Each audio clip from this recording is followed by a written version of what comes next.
Assalamualaikum warahmatullahi wabarakatuh. Sampurasun mitra kaum dangu baraya kidagar official di mana bae ayana. Wilujeng wengi wilujeng batepang dangu deui sareng akinya di galuraan usami nyata di kandaga kidagar official di aplikasi YouTube. Kumaha daramang sadayana. Alhamdulillah upami daramang mahnya mugi-mugi wae sadayana tetep dipaparinan kasehatan lahirna sinareng batina ku Allah taala. Dijembarkeun oge manahna digampilkeun rizkina ditebihkeun tina balaina. Amin amin ya rabbal alamin. Ngeureuyeuh deui pamirsa urang neraskeun hancan katunda kamari hiji lalakon anu judulna Kasasar Lampah. Ieu dongeng reka anak nyalira didongengkeun oge ku aki mugi-mugi katampi kalayan kabingahan. Tiasa janten panglipur kalbu pangobrah kana manah pangrepeh kana hate. Sasieun sabeunjeureunna anu tiasa aya hikmah anu tiasa dicanak urang sadayanya kangge pientengeun hirup kumuh di alam dunya. Sadacan aki neraskeun hanca dongeng mangga pamirsa kangge anu nembean manco nembean pisan ngadangukeun. Ulah asa-asa mangga di-subscribe wae ditoel palebah tombol loncengna supados naon cenah ki ditoelan lenceng teh. Supados saya notifikasi kana HP-na sewang-sewangan atapi aya wartosnya aya beja upami aki neraskeun hanca dongeng. Hatur nuhun ka sadayana nu pada subscribe, like, komen, oge nge-share dongeng-dongeng aki. Urang keureueuh bae dongengna parsamakna saur bajigur sareng abukna mangga kaparayun sadayana prung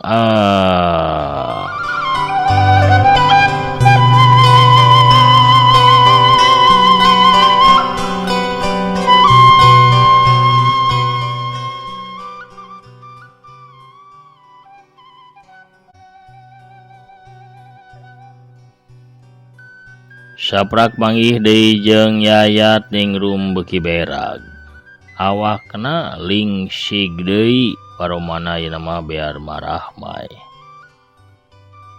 Yayat sarwana da puguh ti baheula ge bogoh pisan ka Ningrum teh. Tali asih nu geus lawas pegat teh kasambung deui. Malah teu lila ti harita Yayat datang ngalamar Ningrum. Ayeuna mah kolotna Ningrum nya tujuan pisan, pedah eta meureun ayeuna mah Yayatna ge geus jadi jalma jegud. Geus jadi jalma beunghar. Tiap apel ge mani bro-broan sagala dibawa. Gancangna carita, Ningrum resmi dipihukum ngadahup jeung Yayat.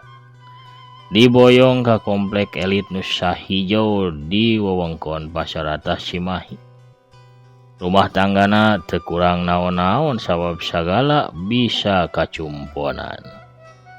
Tapi nu matak heran pikeun Ningrum, di imah teh aya hiji kamar anu dikunci wae ku Yayat. Manehna ge teu meunang asup. Ukur Yayat anu sok asup ka kamar eta teh eta ge ngan malam Jumaah hungkul. Hari ceuk Yayat mah eta teh kamar berangkas paranti nyimpen duit jeung berkas-berkas penting sejena. Tambah lila hate Ningrum tambah penasaran nya malam Jumaah harita mah manehna maksakeun ngintip ka kamar tukang anu biasa disalian ku Yayat unggal malam Jumaah.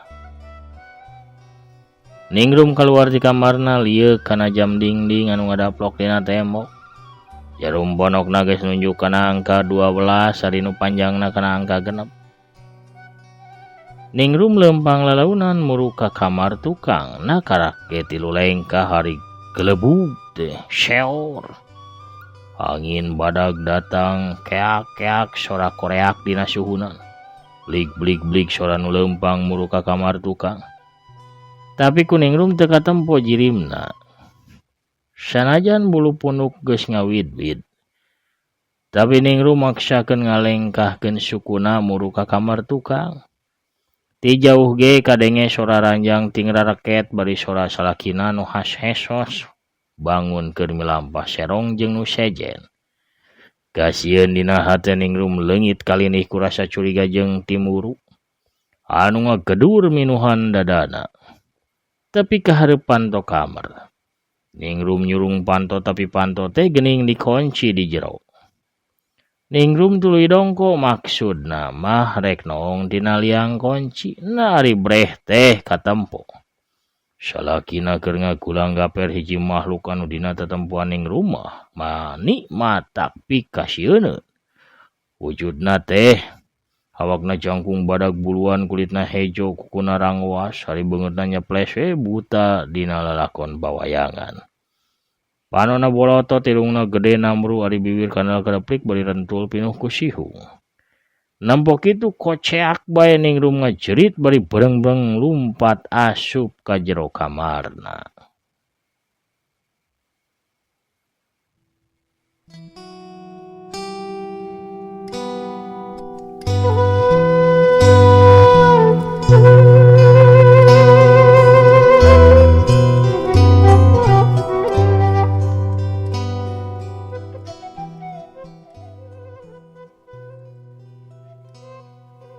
Kocapkeun Yayat anu keur otel sono jeung Nyi Gedeng Suro. Manehna ngarenjag reuas sabab ngadenge pamajikanana ngajerit hareupeun banto kamar. Aduh, boa-boa ningrum ngintip katohian aing kaya kieu mah. Ceuk Yayat dina jero hatena. Nyi Gedeng siga nu nyaho kana gerentas hatena Yayat pok manehna ngomong. Kang, kuring rek maehan eta awewe sabab geus apaleun kana rusiah urang. Kitu nate bari tetep imut bari hudang dina ranjang. Ku Yayat mah Nyi Gedeng teh katempuna awewe geulis camprenik jangkung lanjang teu siga nu katempo ku ningrum. Ulah dipaehan Nyai, ulah kuring menta eta awewe ulah di kukumaha, ceuk Yayat bari ngajewang leungeun Nyi Gedeng. Heug, eta awewe moal dipaehan. Tapi gantina akang kudu seba wadal nyawa jelema sataun hiji ka Nyai. Cirian we ku duit atawa harta ti Nyai. Ke bari dijemput ku Nyai. Ceuk Nyi Gedeng bari tetep imut ngagelenyu. Nuhun Nyai, nuhun. Tapi kumaha carana supaya ningrum poho kana naon anu geus ditempona Nyai? Yayat masih was-was. Hariwang bisi pamajikanana cacau cah ka batur. Babari urusan eta mah ayeuna gerek disirep ku Nyai. Ke hudang sarege moal inget naon. Tembah Nyi Gedeng bari tuluy niup ka palebah kamarna ningrum.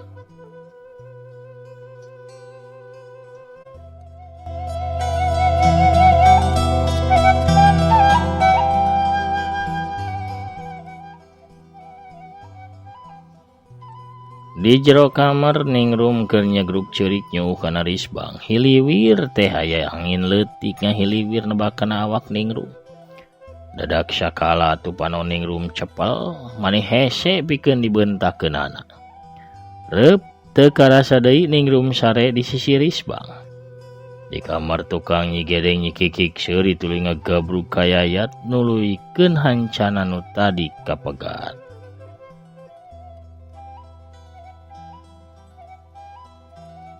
Opat tahun di harita, kekayaan Yayat tambah ngalobaan. Pikeun nyimbutan ti mana datangna eta harta, Yayat teh muka bengkel jeung pangumbahan mobil. Pagawena lolobana urang lemburna, nyaeta ti kebon cau atawa kebon kalapa. Tapi nu matak jadi heran teh, tiap tahun aya bae pagawena anu maot ngadadak. Mun teu tukang ngumbah nya montir atawa pembantu di imahna. Di kebon cau mah geus geunjleung yen Yayat teh muja ka siluman.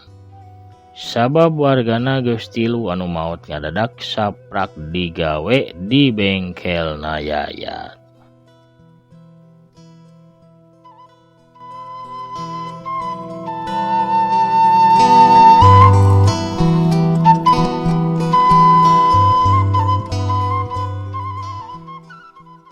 Pamirsa sadayana ulah hilap ya dongeng dialpukan ku afiliasi di Shopee sareng Lazada.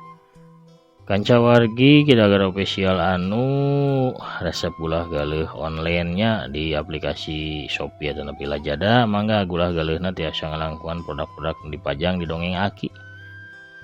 Tiasa diklik wae cara nama salah sawios produkna engke bakal lebet ke aplikasi Shopee atau nepi Lazada. Saparantosna aya di aplikasi atau nepi tos lebet ke Shopee atau nepi Lazada mah pamirsa bebas bade ngagaleuh naon bae oge. Mangga sakahoyong pamirsa bade ngagaleuh panci, topinya, pangsi, buku atau nepi sanesna deui. Aki mah teu ngawajibkeun pamirsa ngagaleuh produk anu dipajang eta mah mung cukang kangge meuntas ke aplikasi. Bade digaleuh oge atuh hatur nuhun teu naon-naonnya. Ku walanjana pamirsa ngalangkuan produk-produk nu aya di dongeng Aki sami sareng ngabantos kana kamajengan ieu channel. Hatur nuhun anu parantos ngersahkeun balanja ngalangkungan dongeng Aki oge hatur nuhun kanu parantos karojong urang keureuh deui dongengna.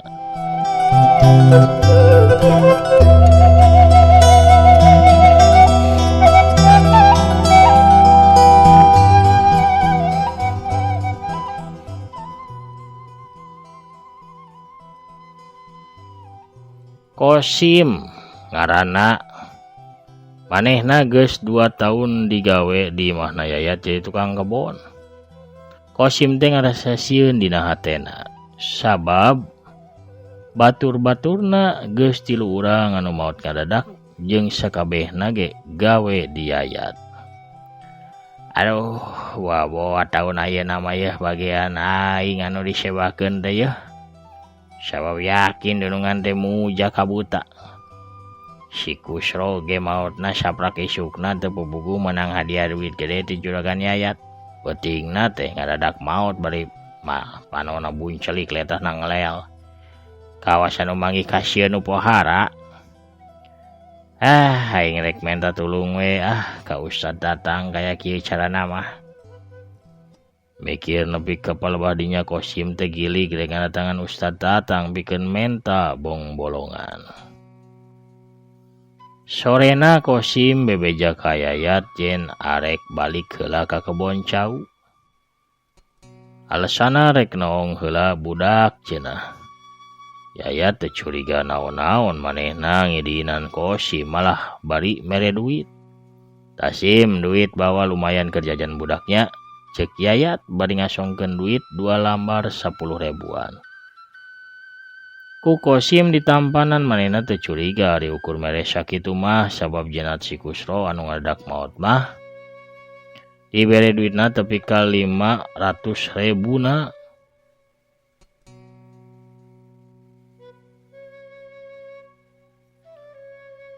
Teu kacatur di jalanna Kosim geus nepi ka imahna Ustad datang pokuluk salam.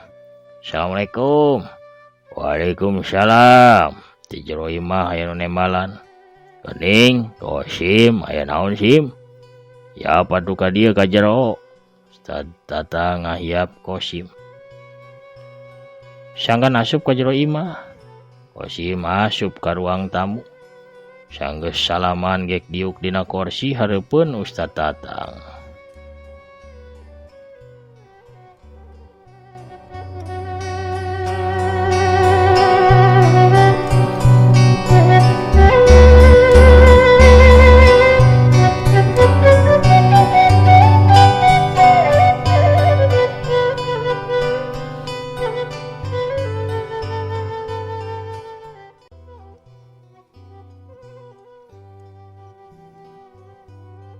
Aya naon Sim, tara disasarina bangun dinas kitu. Cek Ustad datang bari neuteup ka Kosim. Aya paryogi abdi teh Pak Ustad. Heug sok atuh caritakeun aya perlu naon. Atuh geus di jalanan kitu mah dadak-dak bae Kosim teh nyaritakeun maksud jeung tujuanana datang ka dinya. Oh kitunya. Jadi Kosim teh kasieunaan diwadahkeun teu kudu sieun. Da sagalana ge geus aya nu ngaturna. Hirup patina manusia lain aya dina leungeun juri atawa pada manusia. Ukur Allah Subhanahu wa ta'ala anu ngagaduhan kawasa kana eta hal. Tapi sanajan kitu, manusia teh diwajibkeun pikeun ikhtiar. Sumohon Pak Ustad tah. Ikhtiarna eta abdi teh kedah kumaha Pak Ustad? Kieu simnya. Pitulung Allah pasti datang ke makhlukna nu daek deket ka mantena. Jadi urang kudu ngadeketkeun diri ka Gusti. Tapi carana kumaha Pak Ustad? Ku cara leuwih ngaronjatkeun ibadah sim. Anu tadina ukur sawaktu magrib hungkul salat teh jajagan jadi 5 waktu.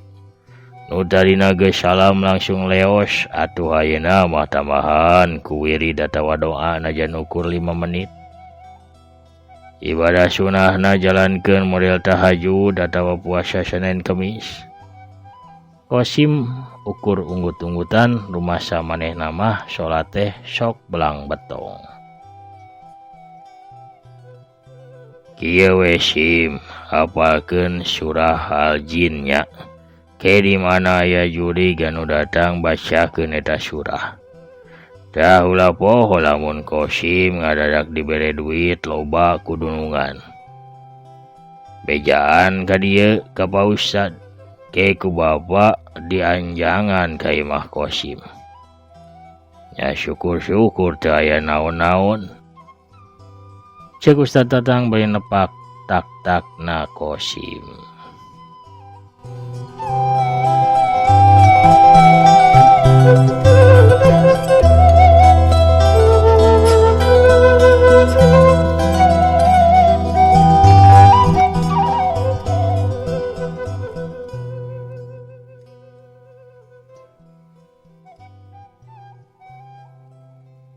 Semohon Pak Ustad hatur nuhun pisan. Saterusna mah obrolan teh nyaritakeun hal anu lain, anu sajena anu aya patula patalina jeung anu maot tiluan teh. Memang waktu Ustad Tatang mula syara eta layon tilu jalma ge manehna geus curiga. Sabab layonna sarua kayanana teh. Panuna buncelik letah nanglel bari aya tapak ramo ngagereleng dina beheungna. Dina kayan kitu adadah kayan datang ke hareupeun imahna Ustad Tatang. Langsung bae eta nu datang teh uluk salam. Assalamualaikum punten. Aya semah sim. Waalaikumsalam mangga. Aya naon nya tempo sim yuk ah. Ustad Tatang jeung Kosim cengkat tuluy ngadeukeutan ka lawang panto. Nolol keluar nempo saha anu datang. Si horeng nu datang teh seorang awewe tengah tubuh. Di samping jangkung make kabaya beureum.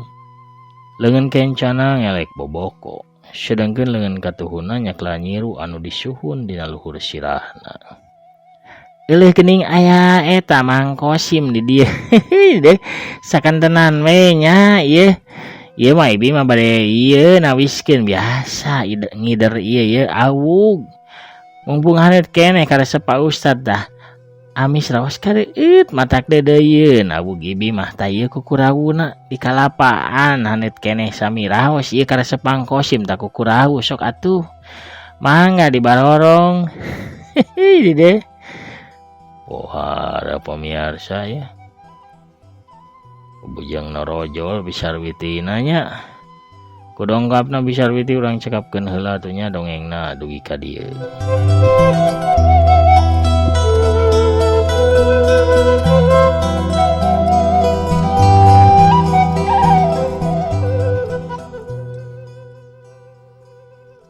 Pamirsa sadayana